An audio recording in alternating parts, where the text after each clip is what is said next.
মাগুরায় শিশু ধর্ষণের শিকার হওয়ার ঘটনায় উত্তাল পুরো দেশ। দেশ জুড়ে এমন জঘন্য অপরাধ বেড়ে যাওয়ায় জনমনে যেমন আতঙ্ক বিরাজ করছে, তেমনি ধর্ষণ অপরাধের বিচারের দাবিতেও কয়েক দফায় রাস্তায় নেমেছে সাধারণ জনতা।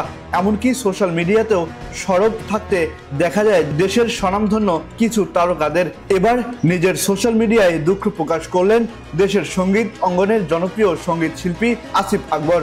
সোশ্যাল মিডিয়া হ্যান্ডেল ফেসবুকে দুঃখ প্রকাশ করে গায়ক লিখেছেন, আসিয়া আমার আইদা, বাকরুদ্ধ এক অসার আমি, লেখা আসে না, চেষ্টা করেও লিখতে পারছি না।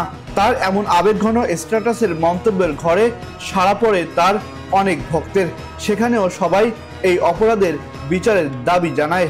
এর আগে ধর্ষণের ঘটনা নিয়ে বিশ্ব নারী দিবসে অভিনেত্রী শবনম ফারিয়া তার ভেরিফাইড ফেসবুক পেজে একটি স্ট্যাটাস দেন, যেখানে তিনি সবার কাছে প্রশ্ন রেখে লিখেন, যেই দেশে সামাজিক যোগাযোগ মাধ্যমে ঢুকলে প্রতি রিফ্রেশে একটি করে ধর্ষণের সংবাদ, সেই দেশে আবার কিসের ওমেন্স ডে। তার আগে তিনি সাজাপ্রাপ্ত এক ধর্ষকের জামিনের সংবাদের ছবি ও লিঙ্ক পোস্ট করেছিলেন। পোস্টের ক্যাপশনে ফারিয়াদ তখন লিখেছিলেন, ধর্ষককে যারা জামিন দিয়েছে কিংবা এই প্রসেসের সঙ্গে যারা জড়িত তাদেরও শাস্তির আওতায় আনা জরুরি। তবে বিষয়টি নিয়ে দেশের অনেক তারকাকেই এখনো মুখ খুলতে দেখা যায়নি।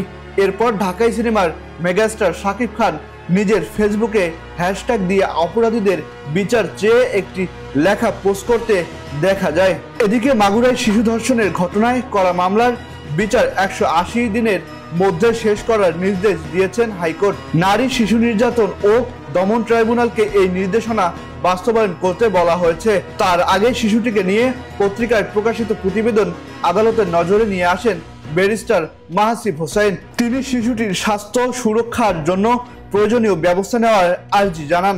পরে ধর্ষণের শিকার শিশুটির সব ছবি পত্রিকা, অনলাইন পোর্টাল ও সামাজিক যোগাযোগ মাধ্যম থেকে অপসারণের নির্দেশ দেন হাইকোর্ট। 24 ঘন্টার মধ্যে বিআরসি ও পুলিশকে এ নির্দেশ দেওয়া হয়। আহসান সাকিব, আকাশ জমিন, নিউজ ডেস্ক।